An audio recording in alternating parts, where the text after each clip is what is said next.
Hello दोस्तों, तो नमस्कार। मैं हूं आप लोग का भाई, और मैं आज एक बहुत ही अहम टॉपिक पे बात करने वाला हूं। जैसे कि आप लोग जानते हैं कि एक सरकार ने नया कानून लेकर आया है, उसके बारे में बहुत ही चर्चाएं चल रही है। तो मैं आज उसे जानने का प्रयास करूंगा, आप लोग को बताने का भी प्रयास करूंगा कि इसका मतलब क्या है, किसको फ़ायदा होगा, किसको नुकसान है, मतलब उसका मतलब क्या है, उस कानून पे इतना चर्चाएं क्यों हो रही है। और मैं आप लोग को लेके चलता हूँ अपने एआई में। अपना गूगल का एआई है, उससे पूछेंगे और वो देखते हैं क्या जवाब देती है और कैसा उसका प्रपोजल रहता है और कैसे वो मैटर को अच्छे से बताते हैं। तो चलिए स्टार्ट करते हैं आप लोग को और पूछ के दिखाते हैं कि क्या वो बोलती है। यूजीसी ने हाल ही में promotion of equity in higher education institutions regulations 2026 लागू किया है, जिसे लेकर देश भर के कॉलेजों और विश्वविद्यालयों में काफी चर्चा है। यह कानून 15 जनवरी 2026 से प्रभावी हो गया है। इसका मुख्य उद्देश्य उच्च शिक्षा संस्थानों में जाति, धर्म, लिंग और विकलांगता के आधार पर होने वाले भेदभाव को जड़ से खत्म करना है। आइए समझते हैं कि 2026 में इससे किसको क्या फायदा होने वाला है। 1. छात्रों के लिए फायदे, स्टूडेंट्स बेनिफिट्स। सुरक्षित और समान माहौल। अब किसी भी छात्र के साथ उसकी जाति, विशेषकर एससी, एसटी और ओबीसी, धर्म या शारीरिक अक्षमता के आधार पर भेदभाव करना अपराध माना जाएगा। ओबीसी छात्रों को भी सुरक्षा। पहली बार भेदभाव विरोधी नियमों के दायरे में एससी एसटी के साथ साथ ओबीसी अन्य पिछड़ा वर्ग को भी स्पष्ट रूप से शामिल किया गया है। शिकायत के लिए 24x7 हेल्पलाइन।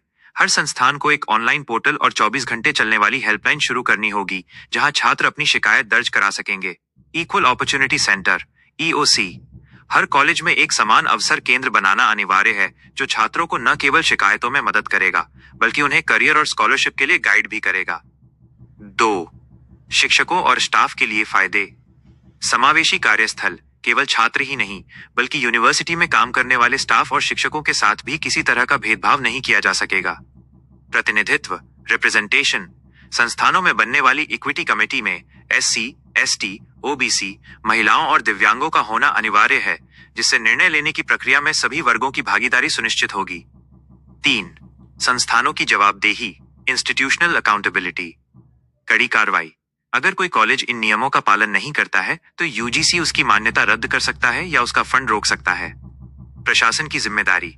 किसी भी भेदभाव के मामले में अब सीधे संस्थान के प्रमुख, वाइस चांसलर या प्रिंसिपल को जिम्मेदार ठहराया जाएगा। इससे प्रशासन शिकायतों को गंभीरता से लेने के लिए मजबूर होगा। विवाद का कारण, ए नोट ऑफ कॉशन। जहां एक तरफ पिछड़ी जातियों के छात्र इस बदलाव से खुश हैं, वहीं सामान्य वर्ग, जनरल कैटेगरी के कुछ संगठनों और छात्रों में इस बात को लेकर नाराजगी है कि नियमों में उनके खिलाफ होने वाले भेदभाव या झूठी शिकायतों से बचाव के स्पष्ट प्रावधान नहीं दिख रहे हैं। सरकार और शिक्षा मंत्री ने भरोसा दिया है कि इन नियमों का दुरुपयोग नहीं होने दिया जाएगा। सारांश तालिका, समरी टेबल। किसे फायदा होगा? मुख्य लाभ, एससी, एसटी और ओबीसी छात्र। जातिगत भेदभाव से कानूनी सुरक्षा और संस्थानों में बेहतर सपोर्ट। महिलाएं और दिव्यांग, कैंपस में अधिक सुरक्षा और नीति निर्माण में हिस्सेदारी। शिक्षा प्रणाली, अधिक पारदर्शिता और जवाबदेही, अकाउंटेबिलिटी बढ़ेगी। क्या आप चाहते हैं कि मैं आपको ये बताऊं कि अगर किसी छात्र के साथ भेदभाव होता है, तो वो नए नियमों के तहत शिकायत कैसे दर्ज करा सकता है? तो आप लोगों ने देखा, आप लोगों को सुनाया मैं कि एआई का कहना क्या है। और जहाँ तक है कि आज की दुनिया और आज लोगों से और न्यूज़ों से ज़्यादा एआई को हर चीज़ पता है। तो ये चल रहा था बहुत सारा, मैंने वीडियो पोस्ट वगैरह वगैरह भी वो सब देख रहा था। तो मैं सोचा कि मैं भी एक बार एआई से पूछता हूँ कि उसका क्या कहना है और ये किन लोगों के लिए है और क्या फ़ायदा है और क्या नुकसान है, ये भी मैं भी जान लूँ।